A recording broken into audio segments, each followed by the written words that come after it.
Say, yeah, I work and ye make the beats. When I go in, I feel like them. I feel like Nas, I hold rock him. I feel like Pac, I feel like M. I feel like God, I feel like him. God.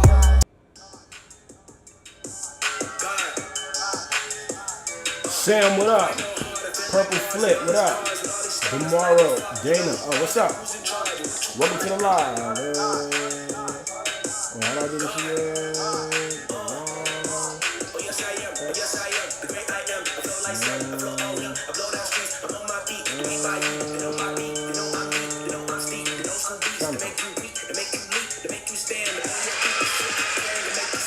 Yeah, what's up, y'all?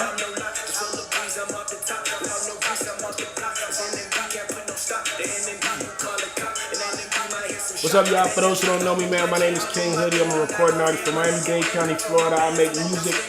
You're now tuned into my live stream. Welcome to the live. Yeah. We just here. Ari, what up? Noel, Nate Nathan, Derek Arosi, Mikey, what's up? What's up, everybody on IG? Welcome to the live. And what's up, everybody on TikTok? We now live streaming on TikTok. We live streaming on Instagram, and we live streaming on YouTube. Dana Robinson on TikTok. What's up, Dana? Welcome to the live. How you feeling? Nate Nathan, my guy was good. Hey, Nate, I'm gonna be in LA next week, man. I gotta pull up on you, bro. We gotta link up for lunch or dinner, or we gotta exercise or something together. Nate, how you feeling, Nate? Derek Oshia. Hey, good morning. What up, Derek? Is it Dereka or Dereka? What's up? Welcome to the live. How y'all feeling? How y'all feeling? How y'all feeling? Chasey Smiles, what's up? When I go in, I feel like them. I feel like Nas. I hold rock him. Lacey Willis, what's up? What's up? What's up? What's up? For those who don't know me again, man, my name is King Hoodie. I'm a recording artist from Miami-Dade County, Florida. I make music. You now tune into my live stream. This live stream is really a space for dope combos, man. Like, I don't really use this as a vehicle to promote a lot of stuff, even though I end up promoting a lot of stuff. You know what I'm saying? It's really a space for dope conversations, dope vibes. We end up having cool vibes about everything. Yes, sir. Feeling great. Great. Yeah. Good morning. OC. What up, Larry? How you feeling, Larry? The second one. How are you? Chattanooga checking in. Yeah, shout out Chattanooga. Shout out to Chattanooga checking in. Chattanooga, that's Tennessee, right? Dereka. Okay, Dereka, what's up? Welcome to the live, Dereka. And no, I'm not gonna go for that. Streets keep calling me. I'm not going for that. I can't sleep. Plus I got a family to feed. I'm not going for that. I'm gonna go for Materialize. There we go. How y'all feeling today, man? Grand Rising. Took most of the week off TikTok. LOL. Yo, I absolutely took most of the week off TikTok as well. Yeah, I was not going live. I did not live up to my live, but I think it's important to have breaks, man, to be honest with you. If you don't break, I heard I was in church one time and the pastor was speaking and he was like, man, look, me and my wife, we're gonna be gone for the next 30 days, we're gonna be traveling. And to all the people in the congregation that had questions about it, it was like, yo, he said, we believe in this statement. It's a simple statement. He said, man, those who don't break. And so you gotta take breaks. You know what I'm saying? You gotta take those breaks. This is episode 65. This is the 65th episode that we on. So we here, we lit, and life is life. Yes, sir. Nice to meet you. Absolutely, nice to meet you too. Vision Quest, what's up? Welcome to the live. Yeah, man, life is amazing. I've been having some of the dopest conversations in the world this week, man. Like, just some of the dopest conversations in the world. And it really makes me think of like traumas, right? Like, people with childhood traumas, a lot of times they don't understand how those traumas end up manifesting into other things. A lot of times people like to look at other people and say, yo, bro, this person is a villain, or this person is the ops, or this person is somebody who I can't deal with, can't rock with, can't mess with. But a lot of times, sometimes all it takes is a little bit of patience, you know? The patience to understand where they're coming from. I'm reminded of a story of like, I used to work at a gym when I was 19. I was working at Planet Fitness. And it was dope. I was just working at the front desk. So we had a rhythm of how we like to do things at the front desk. It was real like casual, real chill. One day they hired this other guy to come in, and he was newer and he was younger than us, but like his approach was real rough. I feel like his approach was real rough. Like the way that he would talk to everybody in the room was like, hey, yo, what's up? How you doing? What's up? What's up with this? What's up with that? What's up with this? What's up with that? I started the Oxygen book this week. Oh, okay. The Oxygen book, which one is that? That's the one from Ed McCabe? Shout out to that. Hold up. That's the Oxygen book with Ed McCabe. And so, long story short, the dude, he ended up being real rough. Like, he had like a real rough like approach. I remember I was like, man, what's up with this dude, man? I don't really like him. And I kind of went on like that for a couple weeks. And I was like, you know what, let me just talk to this guy. I was like, hey, bro, can I talk to you? He was like, what's up? And he and I both learned a valuable lesson that day.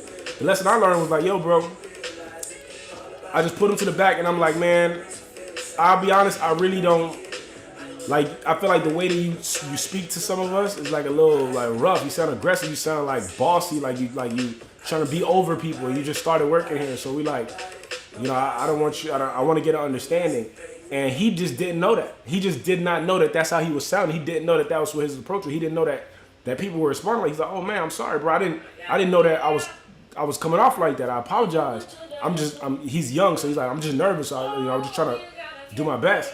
And I was like, yeah, man, no, it's cool. I just wanted to have that conversation with you. And every day after that day, his respect for me was up, and my respect for him was up, and his ability to communicate with me got better. Like, we ended up being some of the best of friends up in there. The vibes were real chill, and everything was cool. And all it took was that conversation. Like, yo, the way that you're speaking to me, the way you're speaking to other people is like irking the shit out of me. And so, like, let's just have this conversation. And I didn't use those words. I was obviously way more respectful.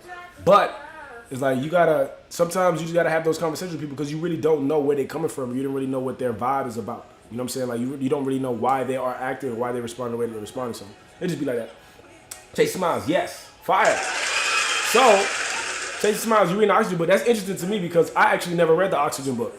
I never read the Oxygen book. However, there's this company in Atlanta that I ended up getting this protocol from. And the protocol is like oxygen therapy. It's like, they got a 2-month protocol and then they got a 2-week protocol.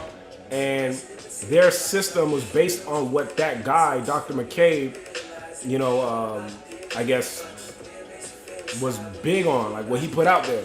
So that's how I know about McCabe, but I actually never read any of his stuff. Genuine, is that you? Yeah, I'm genuine for sure. Yeah, I've actually never read that Oxygen book, but I'm a big believer in it. I'm a big believer in the philosophy of like, yo, if you flood the body with enough oxygen, you suggested it. So it's interesting. I didn't actually suggest his book to read. I was speaking about the 2-week protocol I did, heavy oxygen therapy, and then someone was asking like, yo, what is that? What's oxygen therapy? I'm like, well, this is what oxygen therapy is, and this is how people use it, and if like the people who I got it from, this is who they say they got it from, Dr. Ed McCabe. So I've actually never read his Oxygen book, to be honest with you, but I'm a believer in the process. Oh, right. Like, I've never read the Oxygen book, and I've only done a handful of research on him as an individual, but people that I have gotten like detoxes from and like different holistic like stuff. I'm a fan, brother. Keep the legacy alive. That's hilarious. People who I have gotten like different protocols, different like, you know, body nutrient, you know, systems from, they got a lot of information from him. Like, even in one of their PDFs, they're like, yo, if you want to know anything more about how oxygen therapy works, look up Ed McCabe, Mr. Oxygen. That's where you get all the info. So I've actually never read his stuff, but the people who I learned from read his stuff. You know, how like some people never read Think and Grow Rich by Napoleon Hill, but then they read like a Tony Robbins book, and Tony Robbins is saying a lot of the same stuff. It'll be like, yeah, like that. Gotcha. Yeah, see? But I will say this. His system and Dr. Sebi's system is like almost identical. The difference is that Ed McCabe, to the best of my knowledge, or at least the people who I got it from, the people I got the protocol from, they'll do like they use a chemical approach to fill the body with oxygen. Like, they'll use MMS, which is multi-mineral solution, a miracle mineral solution or something like that. It smells like bleach, bro. You gotta drink this shit, and it smells so bad, and you gotta dilute it heavily. You put like 5 drops in 8 ounces of water, you gotta drink it, but it smells like pure chlorine bleach water.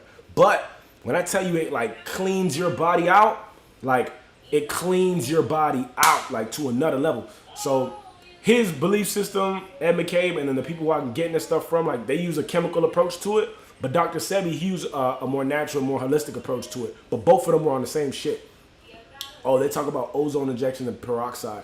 Yeah, so I don't know about ozone injections, but like in the protocol I'm talking about, they definitely had me taking DMSO. They had me taking DMSO, and I mixed it with this mineral solution, and I would like flood my body with it, because apparently DMSO allows deeper penetration of anything that it's mixed with to the skin. So like, let's say they wanted this chemical that they were telling me to ingest. They wanted it to get inside of my bloodstream. They wanted to get inside quicker.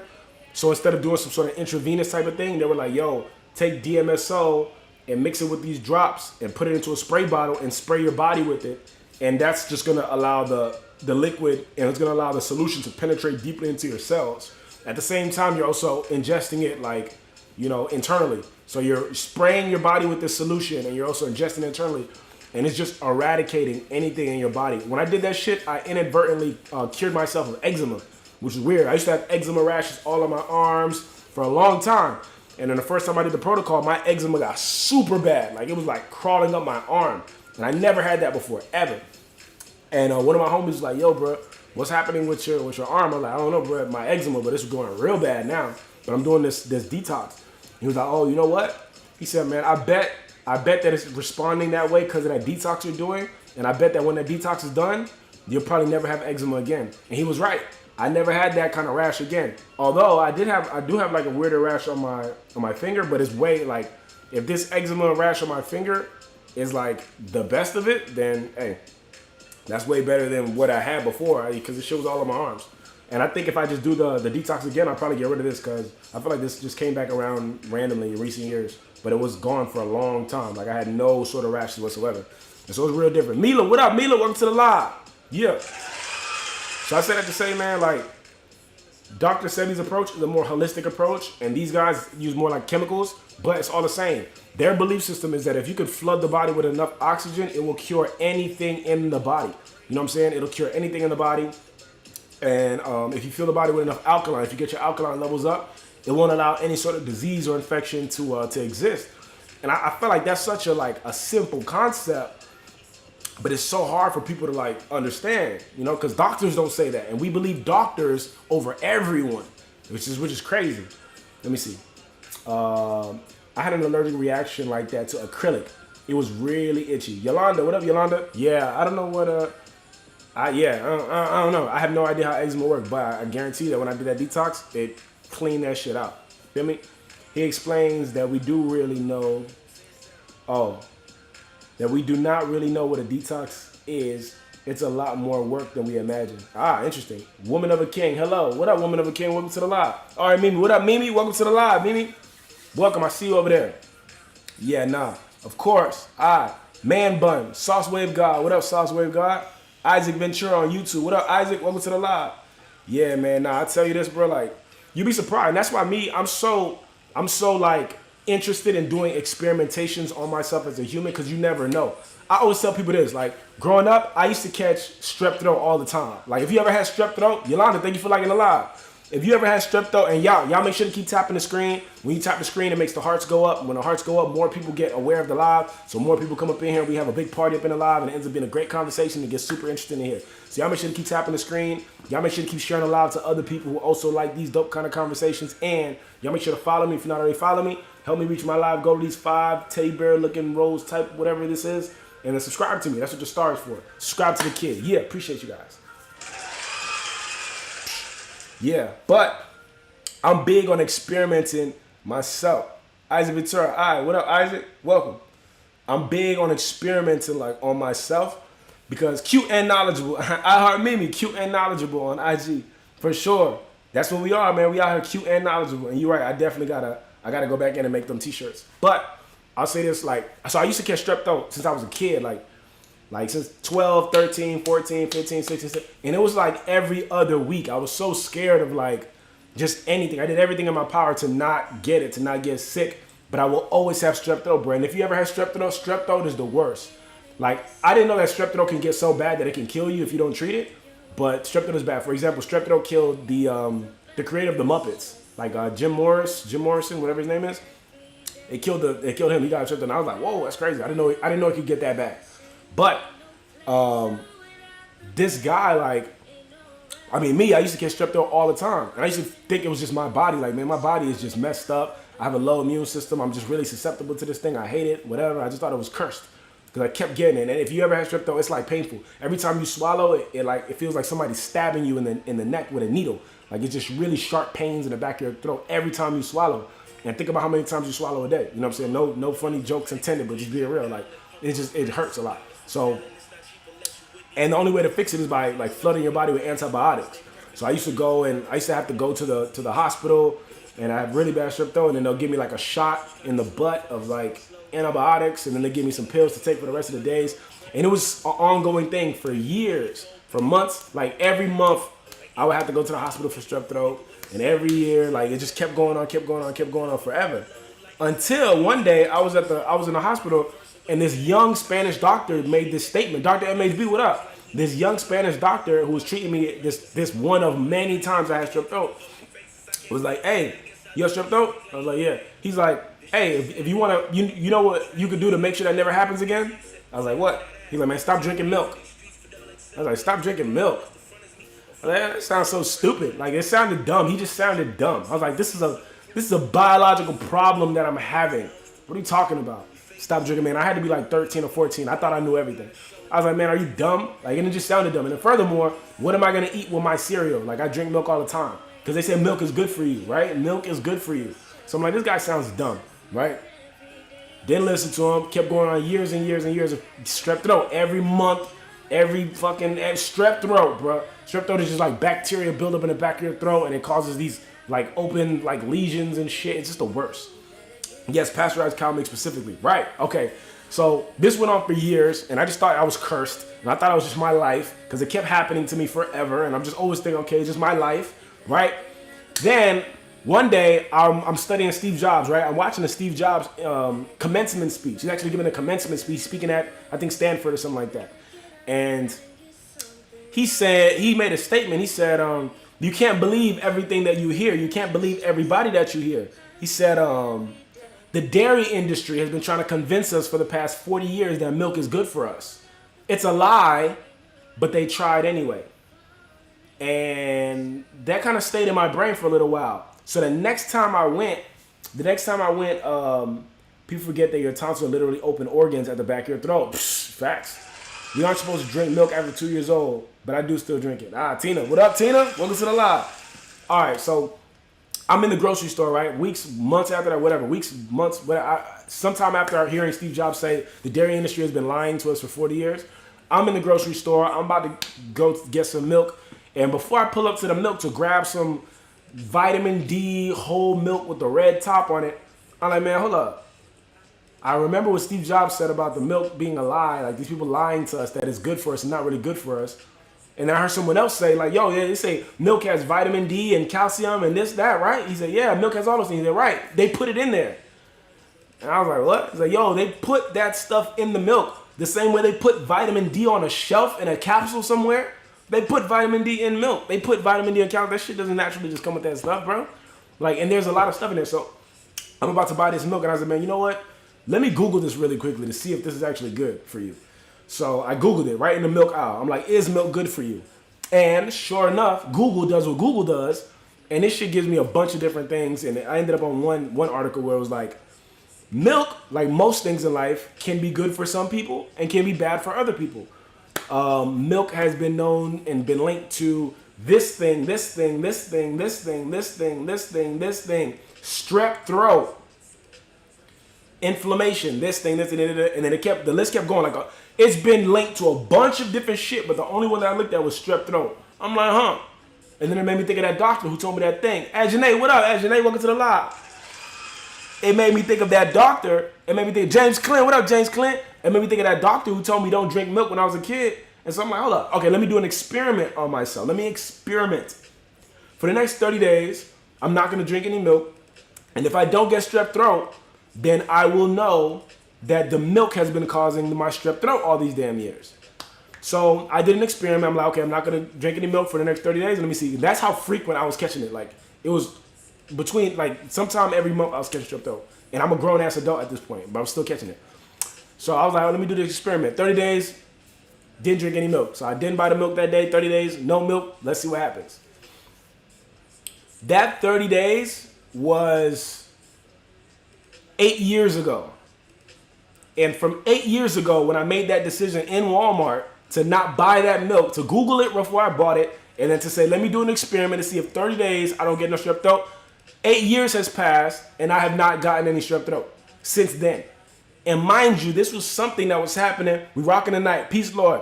James, no, we're not rocking the night. I'm gonna tell you in a minute. The venue had a issue, so I'm moving the date. I already told all the band members, and I already told all the venues, but I didn't tell any of the other performing artists. I got to tell you, we're moving the date yet again, but this time it's not our fault. It's the venue's fault. I'm gonna call you. I'm gonna call you when I jump off the live, James. Long story short, that was 8 years ago. 8 years ago, I stopped drinking milk, dairy milk, and I have not had not 1 ounce of strep throat since then. And mind you, this was like an epidemic for me as a kid. This was some shit that was happening so often. I just thought it was my life. Like I'm like, this is my life. This is who I am. This is how my body operates. I guess I have a disorder or a dysfunction or something like that. Bro, I promise you, it was the milk. It was absolutely the dairy milk, and I did not know that. And I'd be like, man, let me see if 30 days I don't get strep throat. During that 30 days, I didn't get it. I'm like, let me go another month. Another month, I didn't get it. I'm like, damn, okay, let me actually see if I can like try to get it. Didn't get it, never got it, never had it since. And I'm like, this is crazy. That dumbass doctor, when I was 14 years old, was right. That young Spanish doctor who I thought was an idiot when he said stop drinking milk, like I'm gonna stop drinking milk, was absolutely right. He said it so casually too. He was like, it's like this guy had the knowledge. And I was like, damn, this is crazy. So all that to say, experiment, all right? Be comfortable experimenting with yourself, and I think that's what the word of the day is gonna be for today. The word of the day is experiment. Hold up, I'm gonna have to turn that up some. The word of the day is experiment. Experiment with yourself. Experiment with yourself. Experiment with the world around you. Experiment with different things because you never know what's going to benefit you and what's going to hurt you. You won't know until it happens. Kalimba, a whole snack meal, dinner, and leftovers. Kalimba, appreciate you. Straight up. Nah, man, experiment. So I said it to say, me, I'm big on experimentation. I will stop eating meat. I'll stop drinking whatever. Experiment. Facts. Tina, experiment. Hope all is well. Thank you, Ajane. Absolutely. We are the only mammal that drink other mammals' milk. Facts. What is that about? Hello, good morning. Just like the prevalence of diamonds, milk is a marketing ploy. Yo, facts. It's a marketing ploy. Like, that is so real. Like, people, the weirdest thing to me and the craziest thing to me, and I gotta be honest with you, is like cows. When I think of a cow, I get really like blown away because of the ways in which America and the world has like learned to like mutilate cows. Like the way we do cows is savage. Like when I say savage, I mean like, bro, we monetize every part of a damn cow.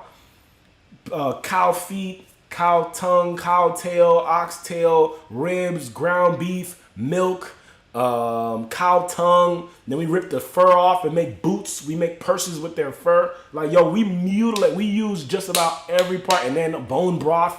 Like, we use the bones. We ground it. But we use every part of a damn cow. And then I had to think of myself one time. I'm like, yo, bro, the reality is this. Like, we're not drinking cow milk and eating ground beef because it's so good for us. You're eating all that shit because some country-ass cowboy had a cow and he wanted to find a way to make maximum money on this cow. How can I make the most amount of dollars on this cow? And he found a way to cut that thing up and monetize it and market it like nobody's business, dog. But milk, bro, I stopped drinking milk 8 years ago, dairy milk. And man, it was the best decision ever, man, because I just got so many health benefits. I don't got to deal with that anymore. Ajane, thank you for liking the live. Appreciate you. Yeah. Y'all make sure to keep tapping the screen. Y'all make sure to keep sharing the live. Y'all make sure to share it with other dope people. Follow me. Help me reach this live. Go to these 5, whatchamacallits, and let's get it popping up here. The word of the day today is experiment. You got to be comfortable experimenting, man. Experiment with yourself. Experiment with life. Experiment with these different things. You have so many things at your disposal. Experiment with your phone. How about this? Unfollow or turn off all the social medias on your phone and only or unfollow all the things that are like distractions on your phone and follow nothing but good stuff, nothing but good content, nothing but like, you know, advances in technology, advances in medicine, astrology, philosophy, fiction, nonfiction, literature, music. Like, see what happens in 30 days if you completely change your diet. I heard a man a long time ago, for example, I have a TV in my house, right? This is my TV. It's like a 65-inch, 70-inch, I don't know, it's a big-ass TV, right? I got this big-ass TV because I like to entertain people in my house. 90% of the time, no one is in my house, and 90% of the time, this TV does not turn on. I do not turn this shit on for nothing in the world. And so I keep thinking about selling it. I'm like, I should just sell this shit. But I'm like, there's gonna be a big, just empty space on my wall. No, I'm not gonna do that. Plus, whenever people come over, I like having moving pictures to show them, but I don't really use this thing. I don't use it because years ago, I heard two men say two things, both on the Breakfast Club. One was Gucci Mane, the other man was Saul Williams. They asked Gucci Mane why he's not on Love and Hip Hop. He was like, man, they can't afford me. They asked him, do you watch the show Love and Hip Hop? He said, no, I don't watch TV at all. And that blew my mind. I'm like, okay, dude said he doesn't watch TV at all. What are you doing if you're not watching TV? You're living life in the real world. If you're not so stuck on a damn television, you're actually living life. Quinn, thank you for the follow, Quinn Lattimore. You're living life. You're outside, experimenting, climbing, running, doing things, which is you're not stuck watching television. You know what I'm saying? So I was proud of Gucci for saying that. And then the second guy was Saul Williams. They asked Saul Williams, they was like, yo, you know, I don't forget what they asked him, but he was like, man, I don't even own a television. And I'm looking at this guy like, damn, everybody's just not watching TV no more. He's like, man, I don't even own a television. And they're like, yo, bro, you're an actor, an activist, a poet, and a recording artist. How do you not watch television? It's like, because I don't watch TV and I don't even own a television because I monitor my diet.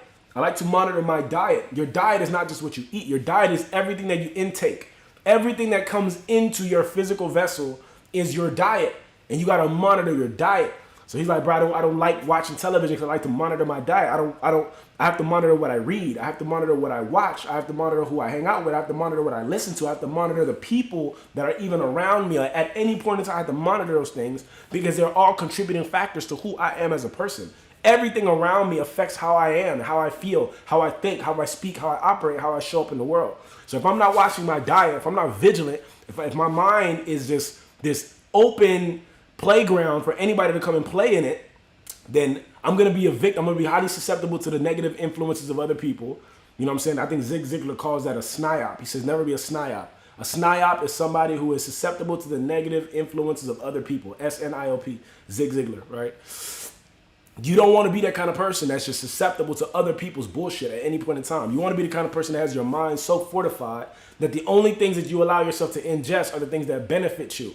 How many people wish that they could be different? How many people wish that they could be better? How many people wish they could have a physique that they really want? How many people wish that they could, like, breathe comfortably throughout the night? How many people wish that they could run a mile? How many people wish that they could jump higher? How many people just wish that they felt good in the morning and felt good when they went to bed? How many people wish that they can enjoy everything that they ate and everything that they ate was a benefit to their body? But a lot of people just feel like they can't do that. A lot of people just feel like they're stuck in their ways. And it's like, nah, bro, you're not stuck in your ways. You're stuck in your habits. You're stuck in your thought processes because you're not being vigilant as to the shit that you're getting in contact with. Like, why do people drink Pepsi?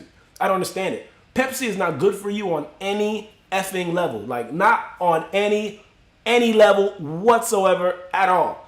So why is this crazy ass drink being allowed to be sold? It's not being allowed to be sold because it's so healthy for the human race.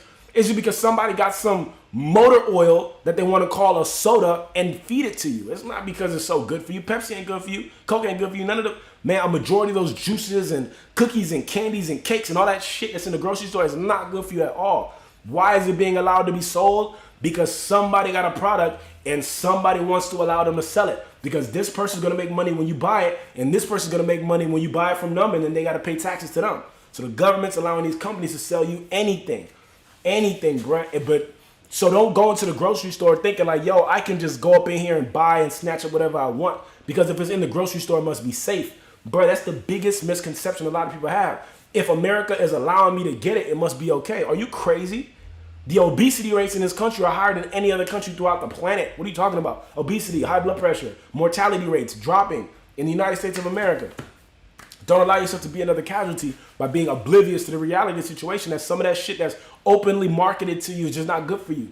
You drink Bud Light because you saw a Bud Light commercial. What benefit is there in Bud Light? You know what I'm saying? Like, which benefit is it? Like, explain it to me. Somebody show it to me. Educate me on Bud Light. Let me see this. All good. I'll text you in a minute. Yeah, man, there's no benefits to that stuff. You feel me? So you got to be the kind of person that's vigilant over your surroundings, vigilant over what you intake. I heard a man one time say, never put anything on your skin that you can't eat. It's Kevin Trudeau. Tahita, what up? Veronica Wolford, thank you for the follow. You know what's sound? Nadira, Albany, what's up?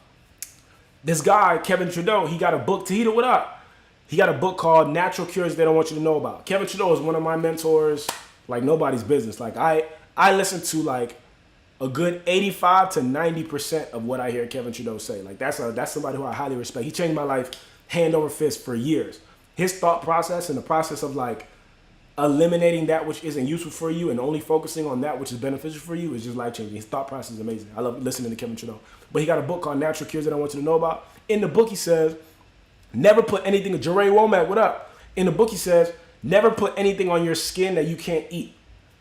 And I was like, damn, hold up. Never put anything on your skin that you cannot eat. I was like, damn, that should make a lot of sense. Like, man, you got a lot of people that put these lotions on. They don't know what's in it. Perfumes on. They don't know what's in it. Sunblock, sunscreen, this thing, that. You put all this chemicals, all this random shit, all this weird makeup. You put all this shit on and you have no idea what's actually in it. And what's actually in it is what's making you sick and you don't know that. And I'm like, man, this is crazy. You know what I'm saying? This is crazy, but it's true. You got all these people in the United States of America that have no idea where their cancer comes from and they want to cry and kick and scream like, oh my God, I've been a vegan for 5 years. How is this possible? How did I get it? I'm not a bad person. Why do I have it? You have it not because you're a good person or a bad person because God is blessing you or cursing you. You got it because of the things that you put inside of yourself. You know what I'm saying? And I'm like, damn, don't put nothing on your skin. And when he said that, I'm like, damn. So now I take a real approach. Like I only put like natural oils, like, natural oils, like regular stuff that I can put on my skin. Coconut oil. I think that's pretty much it. Coconut oil, maybe some shea butter, but things that are natural. You can get it, ground it up, and put it on your skin. But all the things that I want to put on my skin, I can also eat it. And the reason why he said never put anything on your skin that you can't eat is because your skin is actually eating it. You know what I'm saying? When you put a lotion on, there are all these weird chemicals that if you put it in your mouth, you're like, I can't eat this. It's like, yo, but your skin is eating it, and it's gonna form something inside of your body. So like you might want to think about the chemical that you put inside your body. Tahita, I need to introduce you to my daughter. LOL, you are a wonderful young man. Hey, appreciate that, Tahita. Appreciate you for that.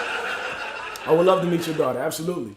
You know what I'm saying? This lady told me don't put anything in your basket that you can't afford. Right? Facts. And the saddest part is this. Most people think that they can afford things that they can't. Right? And I'm not even talking about physical money. I'm talking about most people think that they can afford things that they can't. You think that you can afford to not go to the gym today.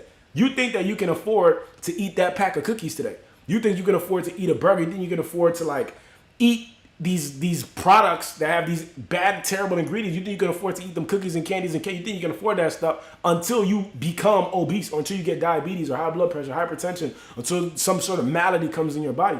You think you can afford it until like you wake up one day and you're a size that you don't want to be, wearing clothes you don't really want to wear, feeling like you don't want to feel, and showing up in the world weird and out of shape and gassed and can't breathe and can't play with your children. And now you think you can afford all that stuff that you're eating every day, but you can't. You think you can afford to eat chicken every day and beef every day and all these different fatty foods every day, burgers, eating out. Like you can't afford that stuff, bro. Nobody can. Like nobody can, And you think you can afford to like not be active? No, nobody can. Somebody was told me you can have a terrible diet, but as long as you live an active lifestyle, you'll live to be a long time. Because the body just needs to know that it has a purpose and it will keep moving. You know what I'm saying? But if you eating terribly and you're not exercising, you're not active, you're going to be down. Just because you can pay for something doesn't mean you can afford it. Absolutely. But like, people got to understand that, man. Like, I like this approach. Oh, hold on. Let me see. Hello, what's going on? Brian Bro, what up, Brian Bro? Welcome to the live. On YouTube. Yeah, man. Like, I'm living life by this newer thought process. I'm thinking of opportunity costs, right? And I never understood the term before, but now I really get it. Yo, y'all make sure to keep tapping the screen. Y'all make sure to keep sharing the live. Follow me if you're not already following me. Subscribe to me if you're not already subscribing by hitting the star. And help me reach my live. Go to these hand hearts. Appreciate y'all. Yeah, man. I'm living my life now understanding opportunity costs, right? So I heard the speaker one time on stage. He was like, look, buy my course. I think the course is $20,000. So he's like, buy my course, $20,000. And the guy was like, okay. Well, before he said 20,000, the guy was like, buy my course. And the guy was like, how much does it cost? And his response was a beautiful response. The response to how much it cost wasn't just naturally it's $20,000, even though he told him later on it was 20,000. He was like, how much does it cost? He said, how much does what cost? How much does it cost to get the course? Or how much is it going to cost you to not get the course? And the guy was like, what are you talking about? He was like, well, my course is $20,000. So if I can, in my course, show you how to make $1 million with the information that I tell you, this is what you're actually paying for. So you're gonna pay $20,000, but since I've shown you how to make $1 million, then it's like $1 million is what you can potentially make off of spending $20,000. So you spend $20,000, you make $1 million. It's gonna cost you $20,000 to do it. But if you sit here and you don't do it, and the course could have shown you how to make $1 million, then what it's actually costing you is $980,000 for not doing it. It'll cost you $20,000 to do it, and it'll cost you $980,000 to not do it. If what I can show you inside of this course will make you $1 million, then not doing it has effectively cost you $980,000. Like, that's the opportunity cost that you missed out on for not taking action in it. And I thought that was so interesting. I'm like, man, damn. So that's the way I live my life now. Now I look at things like, okay, I don't really look at the price anymore. I look at value. What is the value of this thing? Is the value worth $100, or is the value worth $50 and I'm spending $100? Because if it's worth $50 but I'm spending $100, it's not a good purchase. Simple. If I'm going to a grocery store and I'm buying ingredients that are bad for my body, I'm spending money to get sick, that'll make no sense. But if I'm going and spending my money on fruits and vegetables and things that actually serve my body, organic foods, then every single dollar I spend is either extending my life or enhancing my life. So that's good money spent. No matter how much it ends up costing, that's good money spent. One. Two, if I go forth and I do something and I say this is the price of it or this is the value of it, and the price or the value of it for me to do it is much less than the price that it will ultimately cost me if I don't do it, then I'm a little more inclined to do it now, because now I'm thinking about the opportunity cost. Now I am thinking about that $980,000 that I will not make if I don't take action on this thing. Ro, hey King, what up, Ro? Welcome to the live. Paya, what up, Paya? Welcome to the live. 9,000 Sons, eat plants. Facts. What up, 9,000 Sons? Sonny, how you feeling? So now I look at everything from that perspective. Like, okay, what's the opportunity cost that I'm missing out on by this thing? Because if I don't make any action, I know what my tomorrow looks like. If somebody offers me a course today and it's something that's hyper irrelevant to everything I'm doing, somebody's trying to teach me how to, like, you know, I don't know, maximize my plumbing company. Thank you so much, Chasing Smiles. Thank you for the finger heart. Appreciate you. If somebody, appreciate you, Chasing Smiles. If somebody is selling a course today that's going to teach me how to maximize my plumbing company, I don't run a plumbing company. So that's irrelevant to me. So there's no opportunity cost that I'm missing out on the back end. And any money that I spend to do this plumbing company is just, it's all money lost, right? So it's irrelevant to me. I ignore that. But if somebody's going to teach me how to, like, do e-commerce really well, sell digital products really well, use AI to, like, multiply my efforts really well in any industry that I choose, which is super possible. If someone's showing me something that's, like, really valuable, I'm going to look at it and I'm going to say, yo, bro, if this person is offering me a course for $2,500 and I can make $200,000 on the information that they teach me, if they teach it to me well, I'm going to pay that $2,500. I'm not even going to think twice about it, because I'm so tuned into the opportunity cost now. I did actually buy a course for $2,500. Well, I got a $2,500 course, and man, that thing did make me money. Like, it made me a good amount of money really quickly. And it was some e-commerce hack that this guy had. It was just a really interesting system that he put together. And he sold the information for $2,500, but his course was so detailed, he was so on point with all his information that, bro, I really made some good money. I just copied and pasted his whole system, and he really showed me a lot of different things that I could use, and I was really happy about that. So now I'm the kind of person, I'm really in tune of the opportunity cost. What are you missing out on by not doing it? If I don't do it, I save my money, but I lose an opportunity. And I know what I'm going to do with my money today and tomorrow based on what I've done with my money yesterday and the day before. I'm going to hold it in my account until something comes up, and then I'm going to spend it on that thing. Or I'm going to save up for something, blow it on a vacation, or I'm going to just pay my bills with it, or I'm going to buy some useless 70-inch television that I don't really effing need. Like, what am I really going to spend this money on?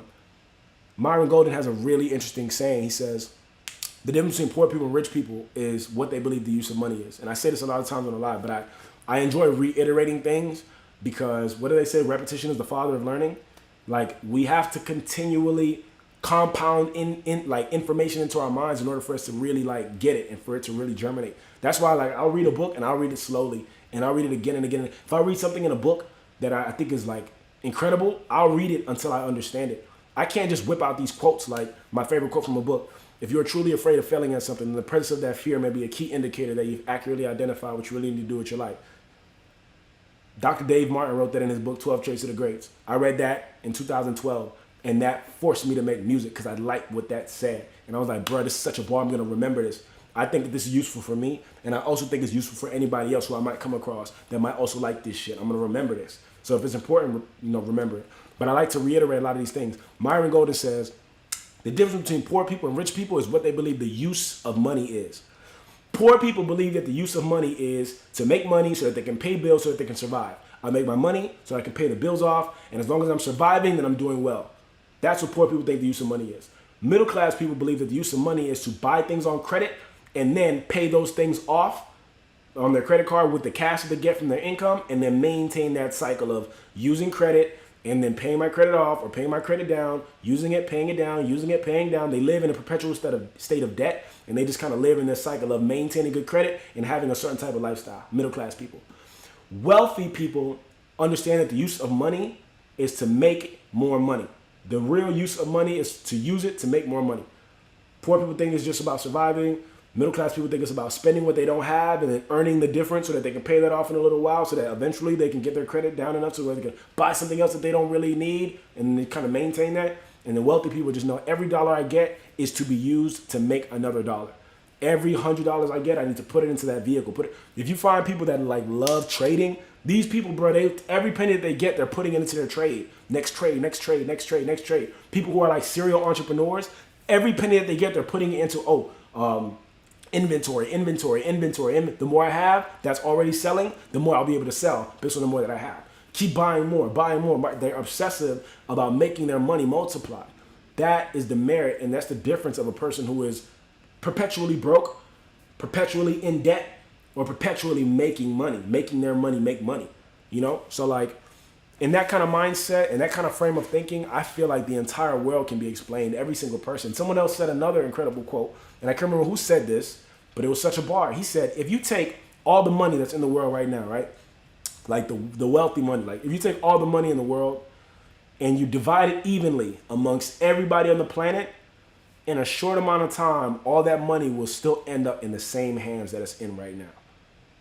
And it's because most people don't know what to do with it when they have it.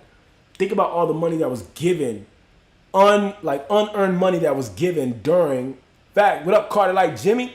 Think of all the money, all the unearned money that was given to citizens during the pandemic. You know what I'm saying? There was an emergency. Some people had PPP loans and this kind of loan and that kind of loan and SBA loans, and everybody had money. Money was just getting given to people. Some people came across hundreds of thousands of dollars during the pandemic, and a year later had nothing to show for it whatsoever. I'm not guessing here. Chase Smile, appreciate you for the fire. Carter like Jimmy says, money has energy also. Speak on it, Carter like Jimmy. Speak on the energy of money. Let's get to it. Nah, man, look. So many people came across so much money during the pandemic, and they have nothing to show for it right now because the money was given to them unearned. They didn't earn it. They didn't save it. They didn't know what to do with it when they had it. They bought a bunch of expenditures, a bunch of luxuries that they did not need, and now they have nothing to show for it except a bunch of shit that's in their house that can't make them a penny because they're about to lose it anyway. And it's like, man, like, it's such a true statement. Someone said it, I can't remember who said it, like, if you take all the money in the world right now, from all the wealthy people and everybody, and divide it evenly amongst everybody on the planet, within a short amount of time, all that money will be right back in the same hands. Mish, what up, Mish? And what up, Jasmine? All that money will be right back in the exact same hands. It's because a select few amount of people know exactly what to do with money, and other people don't. Other people throw it away. Matter of fact, I heard this dude, Reverend Ike. I haven't even like dove into him lately, but Instagram served me up his quotes and stuff. And thank you so much for liking the live, Jasmine. Reverend Ike says, never say the word spend. Never use the word spend. Don't say you spend money, right? I don't care if that's the common terminology that America uses. The common terminology that America uses will keep you broke. So keep speaking like them if you want to be broke like them. It's okay. We get it. Reverend Ike says, never use the word spend money. Every time I use any metric of finances that I have, I use the word circulate. This was his personal preference. He says, yo, I circulate money. Every time I put money out, I'm circulating money. I'm sending money out in an energy of abundance, in an energy of increase, and it will return to me bountifully in an abundance of increase. I'm circulating it, meaning it's going out and coming back in. It's a belief system. It's a philosophy that some people have when it comes to the things that they have. Jim Rohn says this: financial freedom is the ability to live from the income of your own resources.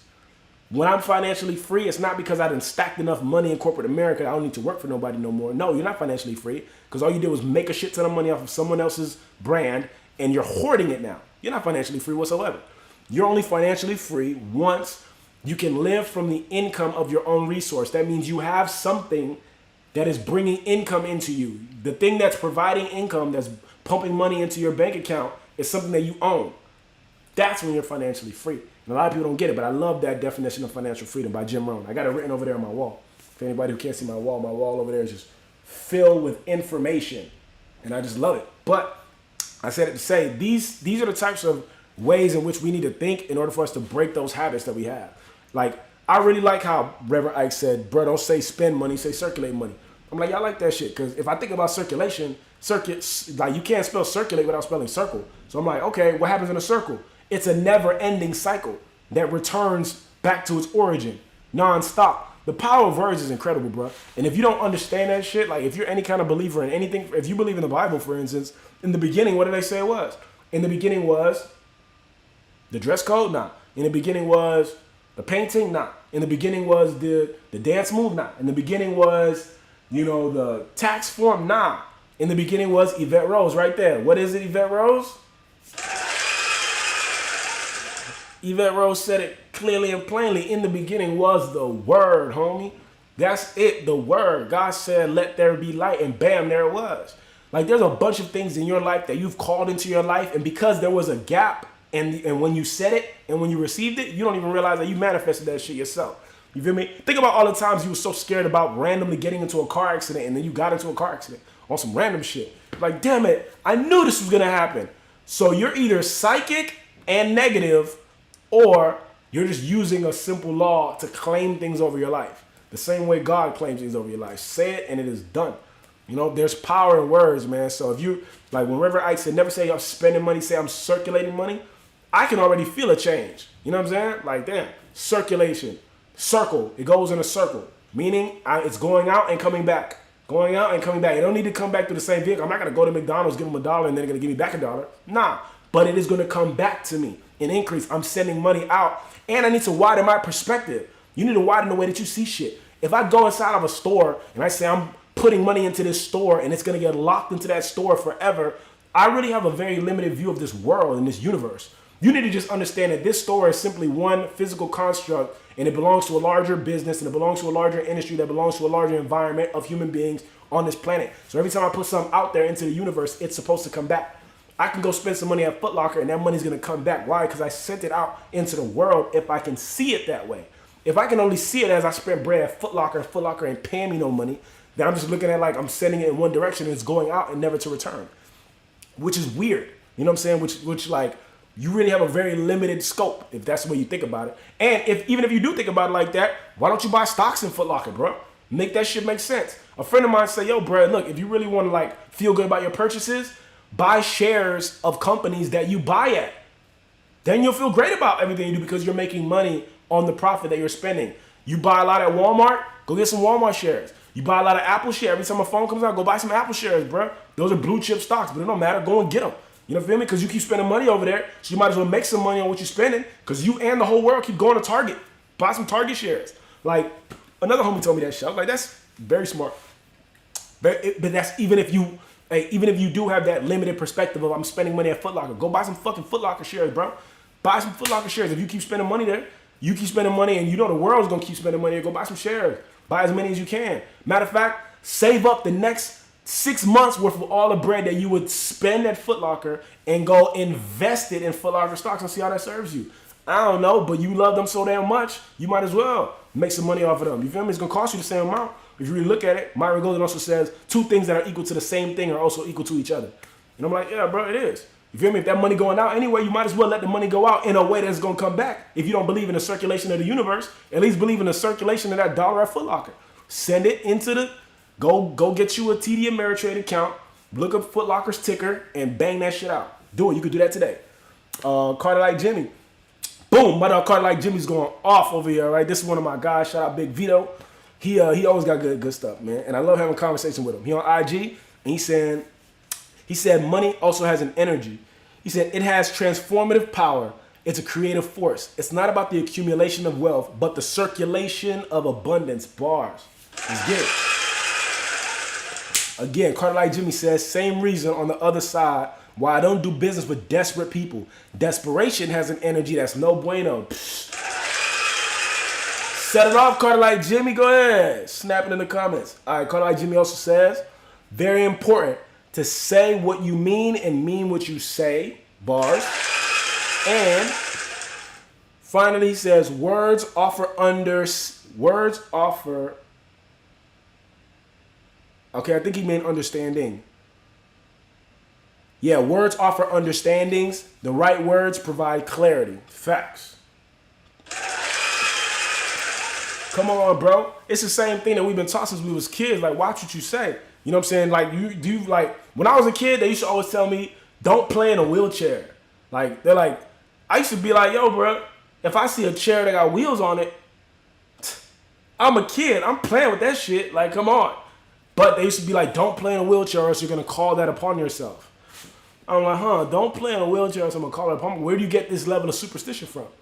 But what I'm understanding now is like, I get it. People understand the power of your mind. If you can see yourself somewhere, then that thought alone will take you there. You feel me? The thought will take you there because you imagine yourself sitting in that wheelchair before you actually went over there and got in it. And then secondly, you put action behind it because you actually physically went and sat in the chair. And those are the only two constructs that you need to create anything. You need the thought and you need the action. I need to think about the idea and then I need to physically put myself there. So now when I look back and I think about all the stuff that my mama told me as a child, don't call that upon yourself. Don't do that. Don't play with crutches or else you're gonna end up in some crutches. Don't play in a wheelchair. I used to always want to play with damn wheelchair. I think my grandma was in a wheelchair. She had her leg amputated before she passed away. I used to be dying to play with her wheelchair. Every time I seen her not in that chair, I was like, yo, I'm about to run down the block in this wheelchair. I'm gonna have a time. I'm gonna have a time of my life. Because I'm like, this ain't nothing but a wagon with a seat on it. Big ass wheels too. The wheels bigger than me. I'm ready to play on that. But I get it. My mother used to always tell me like, yo, do not play on a wheelchair or else you're gonna call it upon yourself. Now that I'm older and I'm reading some of these super metaphysical books, like about quantum, entanglements and entrainments and all this shit, I'm realizing now that they're right. She was right. If I would have played in that wheelchair long enough, I probably would have ended up in one. You know what I'm saying? Like I probably would have ended up in one because the process that it would have taken me for me to get in that wheelchair and play around in it is the exact same process that it takes for you to manifest anything in your life. You got to see it in your mind first, and then you got to physically use your feet to put yourself in that position. So I would have looked at that wheelchair, thought about, that's fun. And me thinking about that's fun, I'm thinking about riding down the street. I'm imagining myself riding down the street in this damn wheelchair because it's just a chair with some wheels on it and I'm ready to get lit as a kid. And then I walked over there and I sat in the chair. When I really zoom out in my life, I realized how simple some of these like laws of the universe are. I wanted to manifest my Jeep Wrangler. I love Jeep Wrangler. Right? I really wanted to manifest the Jeep Wrangler. I'm like, yo, that's my next car. I had a beat up car. I had an '08 Infiniti M35. She was falling apart. And I really wanted a Jeep Wrangler. And I found out how expensive this shit was. Shit close to 50 grand. Like 40 something, 50 grand for a Jeep Wrangler. I'm like, damn, Jeep's expensive. And I had good credit, but I was like, man, what? So I was like, I didn't really have the money. I didn't have the cash. So I'm like, I don't know if I'm going to do this. I don't know how I'm going to do it. I don't know how I'm going to get it. But I imagined it. Tashia, what's up? Woman of a king. Do as I say, not as I do. Right. Yvette Rose, the innocence of your childhood. Tashia, thank you for the hand heart. Appreciate you. Appreciate you for the hand heart. The innocence of your childhood. Beautiful. Hey, Yvette Rose, man, look. I know I'm not the only person that probably wanted to play in a damn wheelchair. Like, I was like, bro, this ain't not a wheelchair. Let's be real. It's a chair with wheels on it. Every kid want to play on that shit. Let's be for real. Like, everybody wants to play on a wheelchair. Come on, bro. That shit just seems like fun.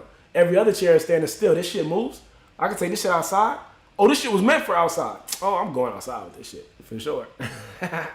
It's just funny. All right, Ken, what up to Shia? Good morning, people. So, what's up, Izzy? And so, yeah, so fast forward, I want a Jeep Wrangler. Don't know how I'm going to get it. Got good credit. Don't got the cash for it.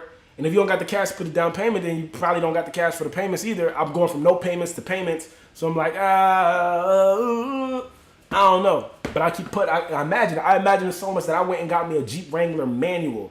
And I read the entire Jeep Wrangler manual because I was preparing myself to drive this car. So I just looked up everything about it, like, oh, that's how that works. That's how you put it into all-wheel drive, how you take the doors off, how you take the roof off. This is what they call the instrument cluster. Okay, cool, I get it. Oh, the U-Connect feature. I get all this shit. I get it. I'm reading it because I'm putting my mind into it. I end up going to the lot. Mind you, I got good credit, but I don't got no money. So I'm in there talking to these people big, like, I want a gray Jeep Wrangler, 3-piece, hard top, automatic windows and doors, because they still sell Jeeps with the roll-up windows. I don't know why. They do. And automatic transmission, none of that manifestation, none of that manual stuff. Manifesting, we meet. Have a great day. Absolutely, Yvette Rose. We're going to meet in due time for sure. I'm going to see you later. And so, long story short, I saw myself in the car in my mind, and then I physically went to the dealership, but I had to get over my own shit. Some of the side of my own feelings was like, I don't belong going to the dealership because I'm nervous that they're going to deny me. And in my mind, I had to get over that shit because I'm like, yo, bro, who cares if they deny you? What are they going to deny you of? What, they not going to approve you for the loan? Every day, they're probably not approving 50 people a day for loans. You're not the most special person in the world. Like, that doesn't matter. It doesn't matter. And furthermore, it just doesn't matter. They're going to not approve you because of your credit, or like, it really just don't matter. Like, get over it. Or you're nervous that they're going to detect that you ain't got no money. They're going to smell broke on you. Like, bruh, everybody in there is hoping and dreaming. Most people that go into a car dealership today, if today 80 people walk inside of a car dealership, maybe 2 of them are going to buy. Maybe, statistically speaking, between 2 and 5 people may buy. If 80 people go in, 80. So, like, don't ever get hung up on yourself. Don't ever get afraid of the judgment you might feel for not walking away with a car. Like, nah, go up in there. So I want to test drive this shit. I want to see it. I want information on it. You're not going to pressure me to buy nothing. And I'm going to enjoy my time in here. Get me coffee. Bring me a granola bar. Make this purchase enjoyable for me. That's your job. Go on. So, but a lot of people get hung up. So even when I went to the dealership, I got hung up. I was super nervous when I went to the dealership by myself. I'm like, yo, I'm nervous. They're probably going to know that, I'm serious about wanting the car, but I don't know if I can afford it. I have no idea what qualifications I need for this shit. I'm getting me a $50,000 car. I don't know. I'm going to do it. I'm nervous, but I'm so like, God did me something very interesting. The reason I went and got my Jeep is because my car before it broke. He like destroyed my car before my Jeep. Like, he made it so it did not work anymore. So I want a car, which is my Jeep Wrangler, and then I need a car. Let me just make them the same thing. I was talking big up in there. Long story short, I just went up in there. And I was just bold. I was like, look, bro, this is the car that I want. Give me all the features I'm asking you for. And then run my credit. And then let's work on what the down payment's going to be. And I just did that. I did it by myself. I didn't have anybody.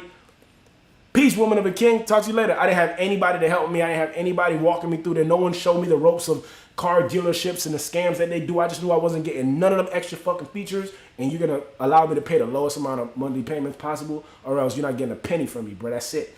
And long story short, from nothing and nowhere, a way will be shown to you. If you're brave enough, if you can see it in your mind, and you're brave enough to physically put your feet there, the world will open up for you. I promise you. It sounds so simple, but it's so simple that most of you people will never do it. You'll never do it because you're afraid. You're afraid of rejection. You're afraid of this. You're afraid of that. What's up, my guy? What up, Sebek? Welcome to the live. I was just saying that what people say. Nah, yeah, that is what people say. Izzy. Oh yeah, talk to you later. Oh, okay, I see what you're saying. Get me coffee. No, facts, go and get me a coffee. Go and get me a coffee, because most people are afraid of rejection. That's why so many people are afraid of public speaking. I think there was a statistic that was like 80 or 90% of people are more afraid of public speaking than they are of death. Which means to me that 8 to 9 out of 10 people would rather die than speak publicly. Which is mind-blowing to me. Like, one is a temporary fear, the other one is a permanent extinction. I don't get that. Like, I'll talk in a heartbeat in front of some fucking body. Like, you must be out of your goddamn mind. More afraid of speaking in front of some people. You talking about people, bro? This isn't God's. This isn't like, you know what I'm saying? Like, nah. People, nah, get out of here. But most people are so afraid of judgment and rejection, they will never put themselves out there enough to get what they say that they want. And that's the problem with most people. That's the problem with everybody. And it's funny because even when you're someone like me, I've overcome a lot of fears and I've overcome a lot of shit. Honestly speak, I've done a lot and I've overcome a lot. I'm very proud of myself, who I am as a person. And even I still get it. It'll be a day like today, okay, what have I accomplished today? And I look back at my thing, I'm like, man, I've accomplished a shit ton in my life. Am I not extremely successful yet? And I'm like, well, no, because I'm not the biggest artist in the world yet. I'm not a billionaire yet. And I'm not a household name yet. So no, I'm not done. So I still got to go back into it. Got to go back into all that same shit I'm telling y'all right now. I got to walk into rooms, be cocky, be bold, tell a motherfucker what my price is, know my value, know my worth, and be completely unapologetic about my approach. But when you do some of these things, eventually it gets easier. In the beginning, when you go to the gym, bro, it's really hard and it's really tough. And you don't know how you're going to do that shit. And it feels like the end of the world. You feel like, bro, I have no idea how I'm going to do this. I have no idea how I'm going to get this physique that I want. I'm falling apart right now. Cool. Understandable. 1,000%. Keep going. Keep going. The way will be shown to you. God doesn't call the qualified. He qualifies the called. If you're called to go somewhere, just go there. And on the way there, you will be qualified. Trust me. Long story short, I went to that Jeep dealership. I went to like 3 or 4 different dealerships. Test drove it a bunch. Imagine myself in it. I recorded myself a video of me screaming, this is my new car. I still didn't know how I was going to get it. And then by the last day, I went up in there. I'm like, you know what? I want this car. Make me a deal.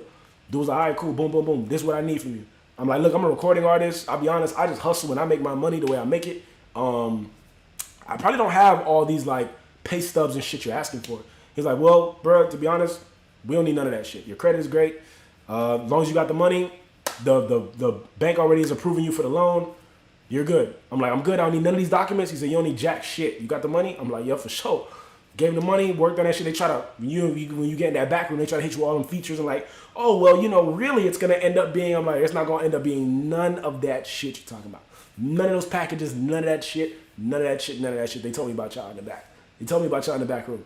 None of that shit. And I ended up going with none of that shit. I ended up driving away with the Jeep and I'm driving away with this shit. I'm like, yo, bro, did I really think of this thing? Imagine myself in it, go to the dealership and then end up in it? Bet. And that's how you do it. So again, yo, your thoughts are things. What you say will create your life. If you can see it in your mind, and if you're brave enough to put your feet there, God will give it to you. There's a home that I'm manifesting. I've been manifesting it for years. The weird part about the universe is, I don't know why I feel like I can go and buy it today. It's a $30 million house in Los Angeles. Big ass house. I've been looking at, I end up watching this shit on AD, like Architectural Digest on YouTube. If you want to see some dope ass houses, go on AD on YouTube. Just let that shit play while you're watching TV or play while you're just in your house. You're going to see a bunch of really nice homes. So I'm watching Architectural Digest. I come across this crib.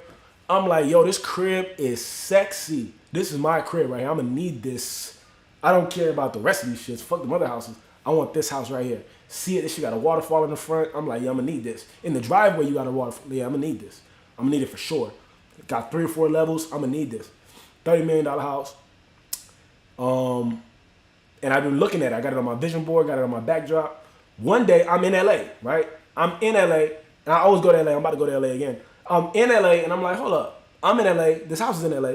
Let me go see this house. I pull up. It's right off of Hollywood Boulevard. I pull up to this house. Tell me how crazy this is. On a random day, at a random time, when I randomly decide to pull up to this house, I get there, and I just want to observe the house from the street. A $30 million home in a very expensive area in Los Angeles, and the door is open. Like, the door onto the property is wide open. And I'm like, hold up. So I told my girl who's with me at the time, like, look, we're walking into this property. She's like, yo, we're trespassing, I said, and we're going to walk into the property. And so we walked in. We walked straight into the property. We got to the driveway, and there was a bunch of cars in the driveway, and we're in the front of this beautiful home. I'm looking at the waterfall that's in the driveway, the one I've been seeing, the big artwork that's attached to the waterfall in the driveway. I'm like, yeah, I'm going to need this shit. I'm touching the stones. I'm touching everything in the front. Mind you, someone lives in this fucking house. This is somebody's house. The house is so massive, they probably just didn't even know I was in the front. But I'm in the front. I'm taking videos, taking pictures. I'm just touching everything. I'm manifesting this shit. And then I'm like, you know what? Right, and I took all the pictures I wanted to take. I took all the videos I wanted to take. And when I was done, guess what happened? I'm done. I'm chilling. I'm satisfied. I'm not going to walk into somebody's house. but I'm gonna absorb the vibes of being here. I'm like, okay, I'm done. Soon as I go to leave, the gate, the drive up gate to the driveway, it opens up. It opens up at the perfect time, and I walk right out. No cars came in and no cars left. Like, the people who were inside the house just opened the gate. They just opened it. I was just walking out. They just opened the gate and let me out. And I'm just like, oh, dope. Like, it was just crazy. It was perfect. It was like perfect timing. It's like the door was open when I went in and the door opened for me as I walked out. Come on. Who knows? Some people probably in there like, that's right, get the fuck out of here, stranger. Who knows? But it felt so good because it didn't open prematurely. It opened as soon as I was ready to leave. You know what I'm saying? Like, it just, no one came out and was like, hey, like, nothing. Even if they did come out, I'd have made friends with the motherfuckers in a heartbeat. I'd be like, yo, what's up? I don't mean no disrespect. I'm going to buy this house from you guys one day. Can you give me a tour? Rich people love to show their shit off. So I'll be honest with you. That probably would have worked in my favor. But like, I said that to say, what I got from that experience after I left was like, man, God talking to me. I don't have $30 million for a house at the moment. But what that was, I got a message in my head and God was like, yo, if you're brave enough to see it in your head, and if you're brave enough to actually go there, I will open the door for you. Because the door was open on a $30 million house. I'm like, yeah, bro. Yeah, so the next step is just to call a realtor, set up a viewing the next time that shit is on the market, and go. What's going to stop me from going to a viewing? You feel me? And before you know it, I'm signing the papers, like, yeah, for sure. Of course I'm going to get this fucking house. I don't have any doubt in my mind that that's my house. I just have no idea how I'm going to get the money to get it. But the way the universe works, the money will be there. I had no idea I was going to get my Jeep, and I've been driving that shit for 4 years now. I look at the Jeep still, and I'm like, I'm still driving around this shit. I'm looking at my Jeep keys right now. I'm still looking at this shit like, how did I do that? Like, I had no idea how I was going to do that. Thought I couldn't afford it. Come to find out, I guess I can. 4 years later, I absolutely could afford that shit. Look at who knew. But I didn't know I can afford it until opportunity came in. And the opportunity came in the form of a catastrophe. And that's what a lot of people don't understand is, bro, your opportunities are not going to come in the form of somebody walking up to you signing a check. Your opportunity is going to come in the form of some shit breaking in your life. Your opportunity is going to come in the form of a breakup. Your opportunity is going to come in the form of a fire. Your opportunity is going to come in the form of a car crash. Your opportunity is going to come in the form of disrespect from somebody. Your opportunity is going to come in the form of an injury. Like, so many things happen. Check this crazy shit out. I was in, I got so many stories, bro. I'm going to read some of the comments. All right, let's see. Yes, that's exactly what I went through when I purchased my car. Right. That's crazy. Right. You are amazing. Izzy. Appreciate you. Woman of a king. I don't like talking in front for millions of people. Everybody don't like it. Okay, I'm going to go MIA. I'm telling you. Jazzy, what up, Jazzy? Welcome to the live. Great. Amen. It's already yours. It's already yours. That door is open for you. I'm telling you. Izzy, yes, when you listen to your inner being and just step into what's meant for you. Facts. You got to listen to that inner being. 1,000% right, Izzy. Opportunity comes in the form of catastrophe. Opportunity comes in the form of catastrophe, and most people don't know this shit. Woman of a king. Yes. You better come see me. I'm 1 hour away from LA, though. Okay, I got you. So anything. Look, bro. Opportunity, your opportunity is not going to come in the form of some, like, beautiful shit. Oh, my God. You're extraordinarily talented. I'm a millionaire. I just happened to, my car broke down in front of your house. Let me give you an opportunity. Like, that's not happening. What is happening is some catastrophic extinction level event is going to happen in your life, and that's what's going to propel you forward into being the kind of person that you want to be and having the kind of things you want to have. I was about to tell a story about, for example, I just finished telling a story about the pandemic. During the pandemic, more people got more unearned, undeserved money than ever before in the history of the United States of America. Even during the Great Depression, niggas wasn't giving out fucking money. That didn't happen. Even during the market crash 2008, niggas didn't give out houses and give out money. That didn't happen. But during the pandemic, oh my goodness, there's a virus giving everybody checks. Here's checks. Not only is there checks, there's PPP loans, there's SBA loans, and then stimulus. Like, come on, bro. Everybody was giving a shit ton of money. Let's be for real. And a lot of people had nothing to show for it. And some people have a lot to show for it right now. Some people were waiting for an opportunity like that. They were waiting for a windfall of money before they went into activation mode. Like, oh, for sure, I'm about to get all this shit. Like, bro, look, during the pandemic, they gave a bunch of free money away and stocks were to the ground. Let's be honest. Bro, I got into stocks.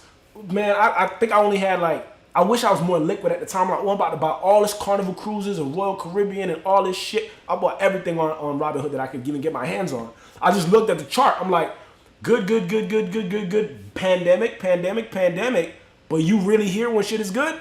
So when you get back to being good is where you're gonna be at. Bam, I was buying that shit. I put $1,200 in, and then like a year later I pull out $3,600, right?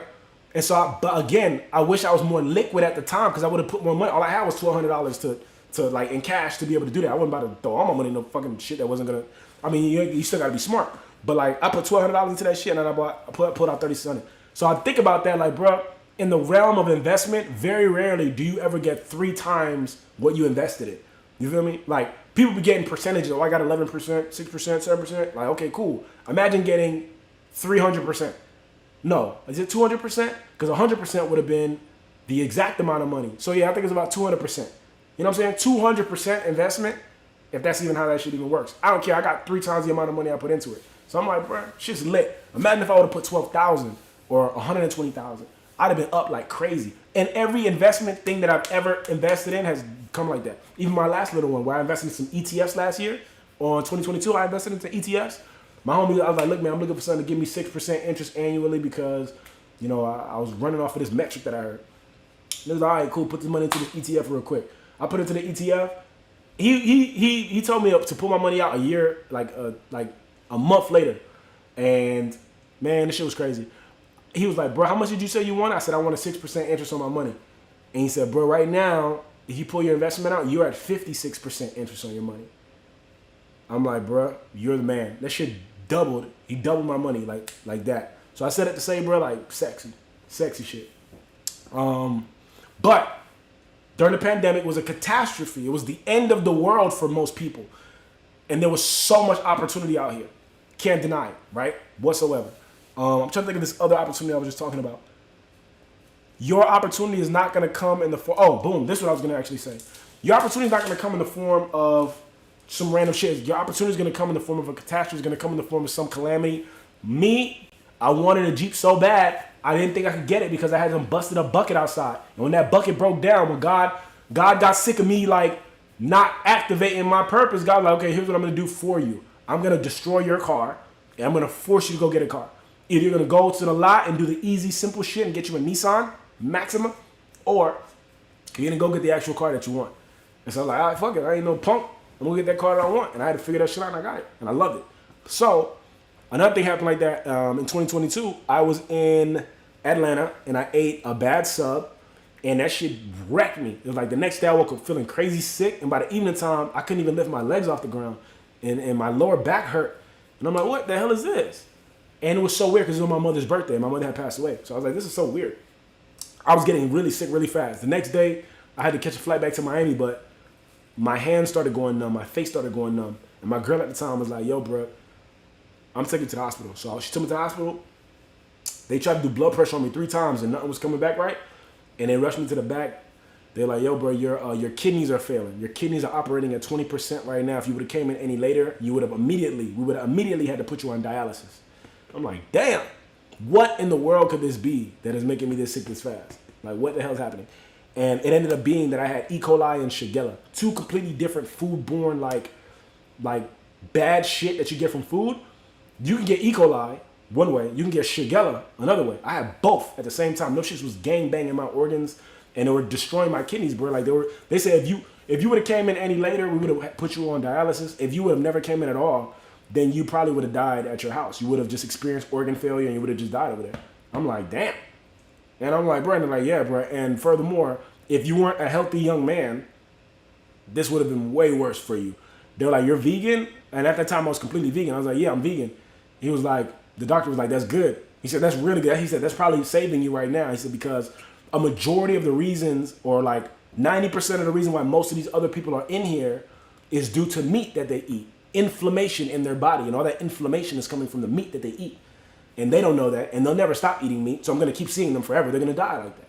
But because you don't eat the meat, that's helping you right now. I'm like, bet, keep talking that shit. I ain't never going back to no burgers and whatever. I don't give a who talking that shit. So I'm like, yeah, okay, give me that. Boom. I had E. coli before. It's no joke. Psst, facts. You know it then. Man, that shit is deep. And so I said it to say, your opportunities are going to come in the form of a calamity. That shit was a calamity for me, right? I was like, damn, I'm about to die in Atlanta because of something I ate? That's random.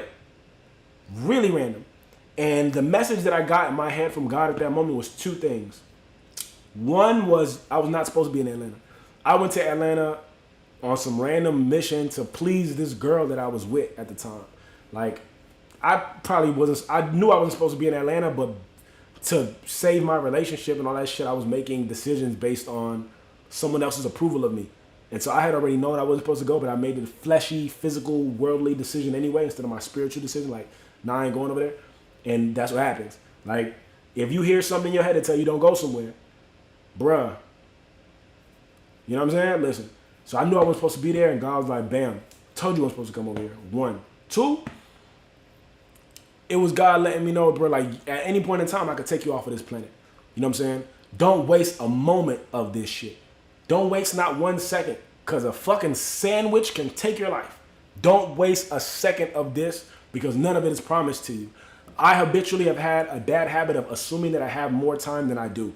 Like, that's why sometimes I be late to parties, I be late places. And I used to ask myself this question. I was like, how come I'm always late to these parties and late to these meetings and late to this shit? Why am I always late to these things? And God spoke to me one time, and God said, because you have a bad habit of assuming that you have more time than you have. And I was like, damn. And it made me think about the parties in the small term, but it made me think about my life in the long term. Like, damn, is there anything that I'm putting off right now that I'm assuming that I have more time on earth than I have? If that's the case, I need to activate myself. I need to really get into the paint, because if I'm doing that on a small level, I'm probably doing it on a large level.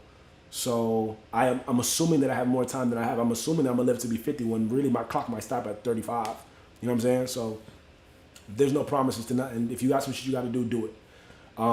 The grand thing that I even wanted to bring up about with that shit was I was super sick. I got banged up. And here's the crazy thing. You know how black people work, bro. Like, the second I told people, like, yo, bro, I'm a little sick. I'm a little fucked up right now. First thing they said was, how you got sick, bro? Oh, I got sick I ate a sub at this place.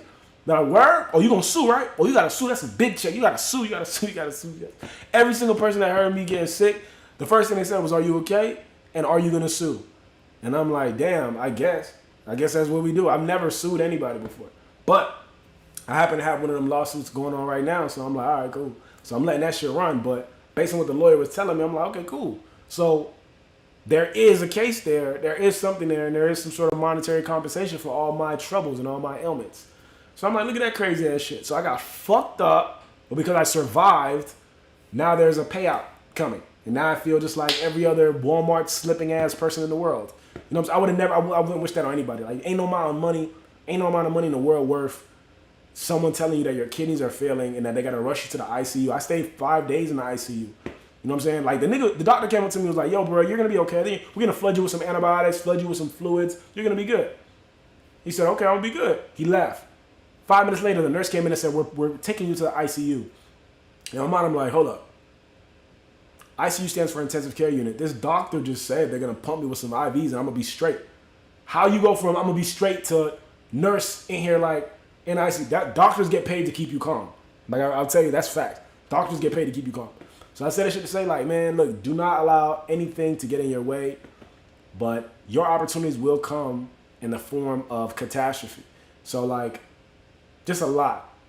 That banged me up, but I got some deals after that. Like, honestly, health insurance company, Florida Blue, they sponsored a bunch of stuff for me after that because I have Florida Blue insurance, and my testimony was solid because my health insurance kicked in on November the 1st, and I was in the hospital November the 15th, and they saved me a $50,000 medical bill, bro. Like, that medical bill came back, and that shit was $48,000. I'm like, what the fuck is this? But because I had insurance, I think I'm only paying like $1,000. I'm like, man, that's a dream. That's a super dream. So Florida Blue ended up sponsoring a bunch of my events because of my story, my testimony, and now I got a great working relationship. I think that we're about to do another event. We've already done a bunch of events together. Now we're about to do another event, and they come and they sponsor it because they like that shit. They're like, yo, bro, look, tell your story. I got messed up, and I was in the ICU, and thank God I had insurance because if not, I'd have been in debt $50,000. And like that shit will destroy your credit. Getting sick ruins your credit. Like that's, if you can't pay that medical bill, it will ruin your credit. So I said that to say, the opportunities in your life are gonna come in the form of catastrophes a lot of times. It's gonna come in the form of like some hellfire, some crazy situation, some epic, bad thing happening. But you got to be smart enough. You got to be smart enough and aware enough to understand that. Like, if you know that, you'll be able to see the opportunities of all the bad shit that's happening to you right now. You'll be able to see it like, damn, every time I don't have enough money for something, my creativity gets stronger. Every time I don't have enough money, I get braver. I get more courageous. I start making calls I don't need to make. I start making phone calls I don't need to. My ideas get stronger. I get activated. I get more social. I get more intentional about my activity. Every time my health declines, I get more enthusiastic about going to the gym. I get more on point with my eating. My health gets really good, like, because something bad is happening on the other side. Everything in your life, like all the catastrophes, are actually opportunities. But if you can't see it, then you won't know that. And that's the beauty of reading books sometimes, man. Like, Napoleon Hill says that. Napoleon Hill has a saying. Napoleon Hill wrote Think and Grow Rich, so read that. Napoleon Hill says, every adversity comes with the seed of an equivalent opportunity if you can see it. And then he has this long list of people who bad shit happened to them, and it ended up being to their benefit because they were able to turn it over. They were able to see the benefit. Like, one guy, he was stricken with paralysis, and he ended up making little pig sausage. But he only made little pig sausage because he got paralyzed. He was a broke, janky-ass farmer until he got paralyzed. When he got paralyzed, he couldn't work the farm anymore. He had to use his brain. So he's like, yo, you know what? We're going to start making sausages and selling them. And it became a one-time $1 million industry. His family was set for life, but it's because he was stricken with double paralysis. Napoleon Hill's son was born with no ears. Like, his son didn't have any ears. And so that was really weird. And so they was like, yo, we're going to have to, like, teach him how to read sign language and all this other shit because he's deaf. And so Napoleon was like, nah, man, my son is not going to be deaf. I'm going to make sure that he understands that he can hear and he can understand and he can function like everybody else. And ended up working to his advantage. And he got a long list of, like, why his son ended up in a better position than most other people because of the fact that he couldn't hear. He would go outside and sell newspapers, and he'll sell twice as much newspapers as everybody else because he had no ears. So it's like all these different things are really to your advantage. So for those who know me, they know that every Sunday I choose a different person to study for the week, right? The person I'm studying this week is Arnold Schwarzenegger. And I'm studying Arnold Schwarzenegger because I ended up watching Pumping Iron, the documentary he did in 1975 about winning the Mr. Olympia competition for the 6th time in a row before he retired. And in it, he made some really cool statements about the mind. He was like, man, I don't let any negativity come into my mind. When I'm focused on something, I focus on it no matter how cold I got to be to everybody else. I don't let any negativity interfere with my goals. And so I'm like, okay, let me see what this guy's about. So after Arnold Schwarzenegger was a bodybuilding champion, he wanted to go into acting. Everybody knows that. He ended up being in Conan and Terminator and Predator and all this shit. But apparently, when he stopped being a bodybuilder and he wanted to go into acting, all the agents told him the same thing. They told him, you're too big. Jeff Ken, what up, Jeff? Welcome to the live. They told him the same thing. They said, you're too big. Your body's overly developed. Like, stars like you, big guys like you are not leading actors anymore. Like, we want Al Pacino, small guy. We want Jack Nicholson, small guy. We want Woody Harris, small guy. Like, they wanted small guys to be their lead actor. You're a big guy. We want you to be either a bouncer or like a character. It was like, you're too big, so you can't be a main guy. Your name is really weird. Switchenheimer, Swatchenharker, like all this shit. Like, those just, your name is long and weird and hard to pronounce, so it's not good. What up, Jeff? Welcome to the live. Your name is big and hard to pronounce, so no. And then you have an accent. You have like a heavy German accent. Maybe we could get you to play like a Nazi villain in a movie, but nah, bro. Like, you know what I'm saying? You have a thick accent. How are you gonna be an American film star in the 70s? Like, with this thick ass American accent? No, it ain't happening. So his agent told him all them things, like, you can't be a leading guy. You're not gonna be a great actor. You're not gonna, like, told him all this shit. His own agent told him that, and he was like, well, I didn't believe it. Every time someone ever told me I couldn't do something, I just do not believe it. I'll say, man, time, and I'll show you. I'll prove it to you. I'll do it. I'll be the biggest, and I'll be the best. Not only will I be an actor, but I'm gonna be a leading man, and I'm gonna be the biggest actor in the world. And for Terminator 3, he was the highest paid actor in the world. Terminator 3, he got $30 million to play Terminator 3. But like, and his quote, the "I'll be back," became, apparently they did a study on it and they voted on it, and that was like the #1 most recognized film line in film history. I'll be back. Arnold Schwarzenegger. You know what I'm saying? Like, but he was giving a commencement speech at a college, and he said, they told me I was too big. They told me I was German, so I couldn't be an American film star. And they told me that my name, he said, yeah, I could just see it on Billboard's rail. Your name is so long and so German that nobody, like, it's not going to work. You know what I'm saying? Like, James Dean, John Wayne, like these simple names, your name is out of there. And then you got such a thick accent, you can't even say the lines properly. You can't be it. And he said, years later, he said, when I did Conan, they told me that if we didn't have someone who was as big as Arnold Schwarzenegger, we would have had to build somebody who could be this character if we didn't have him already as big as he was. And then later, when the line "I'll be back" from Terminator became like the #1 line in history, they asked James Cameron, the director, same guy who did Avatar, that was like, yo, you know, how did you feel about him doing it? He's like, man, I didn't see any American delivering the "I'll be back" line and it being that good. The Terminator had to have an accent. So Arnold Schwarzenegger was the perfect guy because he had that thick accent that made him seem foreign and different and could be like a machine. It didn't seem like a regular guy. So he ended up saying all the things that people told me were my weaknesses, my detriments that would hold me back, that would keep me from being a star. All of those things ended up becoming assets. They ended up being assets for me. They ended up being the reasons as to why I was as big as I was. But it's because I did not allow them to stop me and I didn't allow those words to bring me down, which is why they became my assets. You know what I'm saying? My name being as long as it is, you're not going to forget it. You know, my accent being so thick, you're not going to confuse me for anybody else. I'm the only one in Hollywood who sounds like this. And then me being as big as I am at that time, he's the only one who looked like that in Hollywood, as 250 pounds, 6'2", looking crazy. So it's like, it's just incredible, man. All the things that you think are holding you back right now are really things that are assets for you if you will just not let them hold you back. You know what I'm saying? You might be a black woman in a male-dominated industry, and you go into the industry, and they're like, oh, I don't want to hear from you. I'm over-sexualizing you. I'm not interested in doing this. I'm not interested in doing that with you. You know, and you might be sitting there internalizing that shit as, oh, I'm a black woman in a male-dominated industry. I'm a woman in general in a male-dominated industry. It's super hard for me. They're not taking me seriously. They're not respecting me. They're not giving me equal pay. They're not doing this. Not. You can use them as those reasons to hold you back, and you can have them excuse parties with the rest of the crabs in the barrel about why y'all crabs in the barrel and just talk about that shit. Or you can say, okay, cool. I'm not going to listen to you, though. I'm going to be the most professional person, the most proficient person, the most prepared person, the most honest person, the most diligent person, the most successful person, the most adamant person, the most accountable person in this fucking room until you people understand that I'm the only person that you're going to give these opportunities to. I'm the only possible candidate for this, right?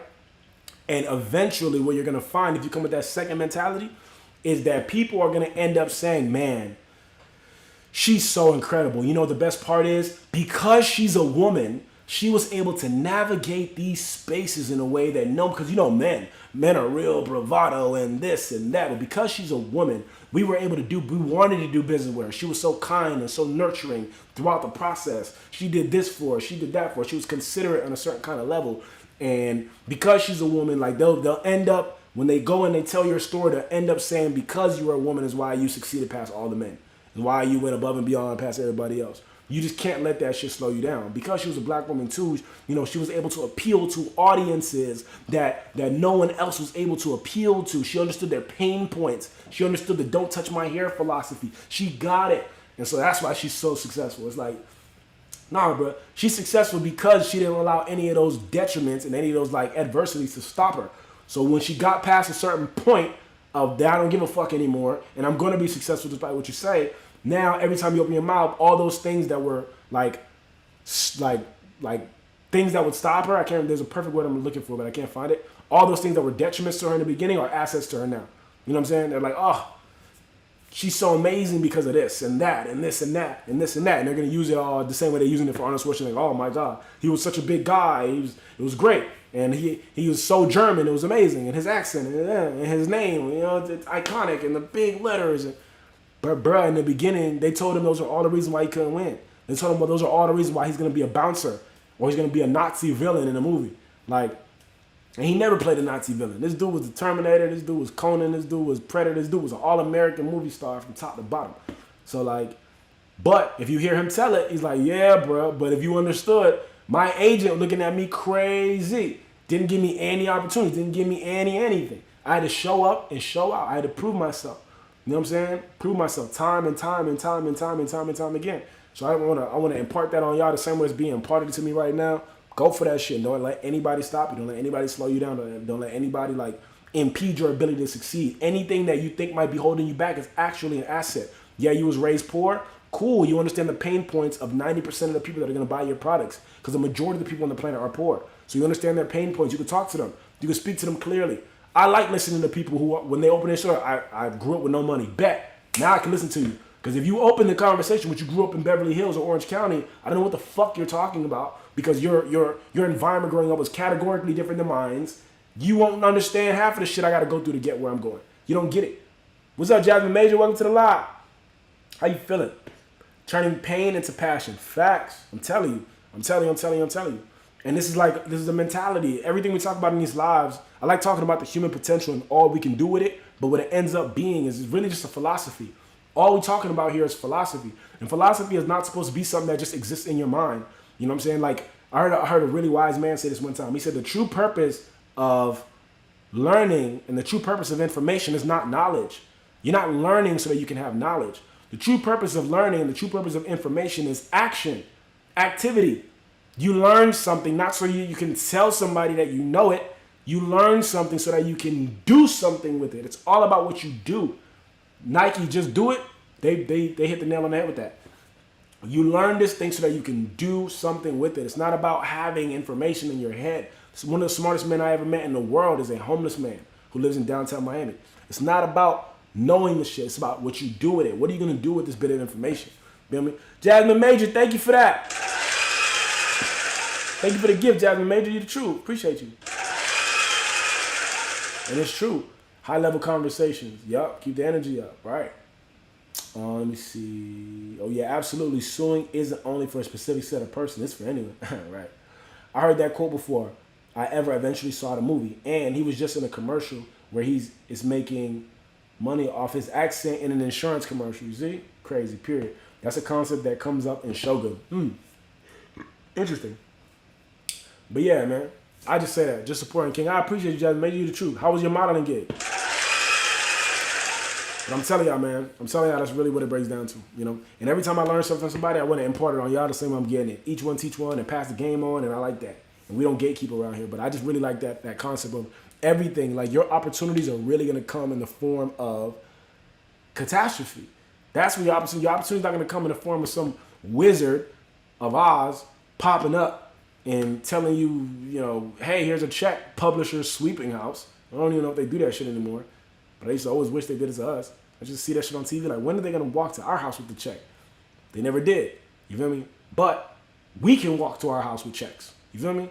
If you get it. If you adopt the philosophy that will allow you to succeed. Give yourself reasons as to why you can instead of you constantly giving yourself reasons as to why you can't. That's a problem with most people. Most people sit there and they run this tape in their mind of all the reasons as to why they can't do something. Can't do it. I can't do it. I can't do it because of this. Can't do it because I'm black. Can't do it because I'm short. Can't do it because I'm too tall. Can't do it because I'm a woman. Can't do it because I'm poor. Can't do it because I'm not rich. Can't do it because I didn't go to school. Can't do it because I'm not qualified. Can't do it again because I can't do it again. Can't. Henry Ford said this. Henry Ford said the man who says he can and the man who says he can't are both right. The man who says he can and the man who says he can't are both right. That means that whoever woke up today and said that they can do it, can do it. Whoever woke up today and said that they cannot do it, cannot do it. They're both right because they claim that over their lives. That goes right back into what we were saying before about words. In the beginning was the word. The word is going to take you everywhere. You know what I'm saying? So, like, run the tape in your mind on reverse now. And it's weird. Most of us have this automatic programming of being able to say, what can go wrong today? What could possibly go wrong today? Because we're so used to playing defense, right? We're so used to things popping up that we're unprepared for, and so we're so scared. What can go wrong today? What can go wrong today? What can go wrong today? I challenge you today to flip that perspective. Walk around today asking yourself, what else can go right today? Like, instead of saying, what if everything goes wrong? How will I face this? How will I handle this? Switch it to this. Say, what if everything goes right today? What if everything goes right for you today? How does that look? I bet you don't even know. You're so busy focusing on the negative contingency plans, you don't even have a positive outcome in mind. How can you possibly have it? Someone else has to be praying over your life in order for something good to happen to you because you're focused on the negative parts. Every time somebody's sitting there thinking, what can go wrong today? What can go wrong? What can go wrong? You're planning for the defense because you don't want to be surprised. So you're planning for the negative shit, right? Trey Smile, thank you so much. I'm telling you, like, I want to challenge you today. And I did this walking to the gym earlier. And I was thinking to myself, what can go wrong today? And that was my automatic thought. And I'm like, man, that's so crazy. So I had to put on a thought that was not automatic, which was like, hold up. What if everything go right today? What does that look like? If everything go right today, I'll make a bunch of sales today. If everything go right today, a bunch of people gonna buy my book, Materialize, my top 10 manifestations. If everything go right today, I'm gonna sell a bunch of merch on my merch site. If everything go right today, I'm gonna get some bookings. Somebody gonna call me like, yo, we want Hoodie to do a show. Cool. If everything go right today, then my rescheduled date for my show is gonna be perfect. If everything go right today, I'm gonna handle everything on my checklist. If everything go right today, I'm gonna feel good in my mind, body, and soul all day. If everything go right today, I'm gonna end up on a great conversation with somebody amazing. If everything go right today, I'm gonna, have some great big opportunity pop up either on social media or in my email or just on my regular line. If everything go right today, I'm gonna finally get connected with an agent that's gonna do some dope shit for me. If everything go right today, my team is gonna be really focused. If everything go right today, I'm gonna post good content and get good results. I'm gonna go viral today. That's always a good fucking thing. Going viral, love it. If everything go right today, I'm gonna get good sleep. If everything go right today, I'm gonna eat healthy food. If everything go right today, all my family and friends are gonna have some good news to tell me. If everything go right today, I'm gonna be able to do all my work, enjoy my working time, enjoy the meals in between, and then enjoy some rest time today. If everything go right today, I'm gonna be able to enjoy a beautiful time with a beautiful woman. If everything go right today, I'm just gonna be happy and content. If everything go right today, everything in my life that need to be paid for is gonna not only be paid for, but I'm gonna have such an abundance of money left. I'm gonna be thinking like, what the fuck can I do with this money? Like, I have too much money now. If everything go right. But that's not my automatic feeling. You feel me? If you're blessed, that might be your automatic, but it's not. It's not most people's automatic feeling, so you gotta force it. You gotta like, okay, I'm gonna force myself to say this shit, and I'm gonna just do it. You know what I'm saying? I'm gonna just do it because I have to do it because I have to do it. Because we're so focused on negativity, bro. If you're not thinking about what can go right today, that means you're automatically thinking about what could possibly go wrong. You're preparing yourself for Armageddon. You're preparing yourself for some bad shit to happen in your life. And I feel bad for those of us who do that, man, because a lot of times we don't even know when we're doing it. We're just planning. Oh, what happens if my girlfriend cheats on me today, or my guy friend cheats on me today? What's gonna happen if my friends betray me? What's gonna happen if some sneaky shit's happening behind my back? What's gonna happen if my car breaks down? What's gonna happen if I get fired? What's gonna happen if I get sick? What's gonna happen if I get injured? What's gonna happen if I get raped? What's gonna happen if I get human trafficked? What's gonna happen if if President Trump this shit, that shit? Like, what's gonna happen if like, you just think of all the negative possible outcomes in the world, and I want you to know it's never gonna contribute to a positive life. So don't even consider it. It doesn't matter. If the end of the world does happen, then nothing will fucking matter anyway. You know what I'm saying? But if the end of the world doesn't happen, then you thinking about it in advance is pointless. So you might as well point your mind to something that's actually worth thinking about. Think about that shit. What will your day look like if everything goes right today? What will your day look like if everything was perfect, if everything went to plan, if everything just went well today? What would happen? What does it look like? Most people in the chat right now can't even answer that question because that's the furthest thing from your mind. The only thing you focus on is like making enough money to pay that bill that you know is either too late, about to be too late, or about to be late. Or focusing on like making sure don't get late. You know what I'm saying? So like, man, let's just focus. Focus on the things that actually benefit you. Focus on the things that actually help you. What would your day look like if everything went to plan? What would your day look like if everything was perfect? What would your day look like if like today was the day that changed your life in a positive way? Write it down. What would it look like? If you don't know what it looked like, you're not seeing it in your mind, there's no way you could put your feet to somewhere that you don't believe is real, is relevant, exists. So like start imagining it, man. What does it look like if your day is amazing? I just challenge you guys. That's my challenge to you. But I'm gonna jump off the live today because I got a good couple other things that I gotta handle. Wow, almost on the live for 2 hours. Yeah, we really banged this one out. I was just kind of going off on a bunch of different stuff. I hope this live helps some people. We live right now on Instagram. We live right now on TikTok. We also live on YouTube.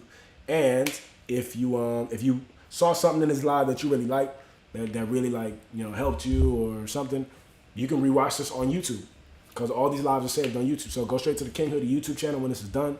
Subscribe to the King Hoodie YouTube channel. Rewatch this if you found this helpful or good in any kind of way. And yeah, subscribe to me, follow. Just watch the video on YouTube. I'll be back here tomorrow. I don't know what time. I wasn't even on this live this week at all, to be honest with you, but I feel good about it. Sometimes you gotta like take those breaks. I heard my pastor one time say, those who don't break. So take a break. But yeah, I'm gonna see you guys later. Have an amazing, hold up, let me see. Have an amazing day. What if, playing the positive, right? If everything goes right today, exactly. Drives me crazy when I tell someone my plan, they immediately tell me what could go wrong. Exactly, don't talk to those people. Those are negative people. Those are pessimists. I heard, I can't remember who said this, but someone said it. He said, I would rather be, I got it from Elon Musk, but someone said it before Elon Musk. He said, I would rather be optimistic and wrong than pessimistic and right. And that's the problem with some people. Some people are comfortable being pessimistic and right. They want to be able to say, see, it didn't work out. I told you. Exactly. You are a negative psychic. You can predict all the bad shit, but you can't predict anything good in your own life or anybody else's life. So you're probably just not the good person to hang out with. I would rather be optimistic and wrong than to be pessimistic and right. I would rather be hopeful and thinking of a positive outcome and be wrong than to be somebody who's planning for negative shit and believe that it's not going to work out and be right. Come on now. Let's get it together. Jamita Beta. Hey, boyfriend. What up, Jamita Beta? Welcome. Have a great weekend. Peace, checks, and smiles. And I got free mochi ice cream. It's already starting. That's what's up. Things went well. I went and got sushi and was thinking about what if my day is perfect. Hey, yup. Got a free mochi ice cream. There you go. Tashaya. Thanks, King. Have a good day. Have a good day, Tashaya. Jamita. What's up, Jamita? Facts. LOL. If everything goes right today, I'll get to rest today without any negative blowback. There you go. If everything goes right today, you'll be able to rest. Get as much rest as you want. Be positive. Stay positive. Be happy. Enjoy your life. And today will be an incredible day filled with like just positivity and goodwill and just good vibes. You know? If everything go right today. Mercy. I see you over there on the live. All right, I'm out of here. I'm going to see you guys later. Have an amazing day. Happy Friday. And yeah, man, get to it. Today's an incredible day. I'm going to see you guys later. Peace. I'm gonna see you guys later.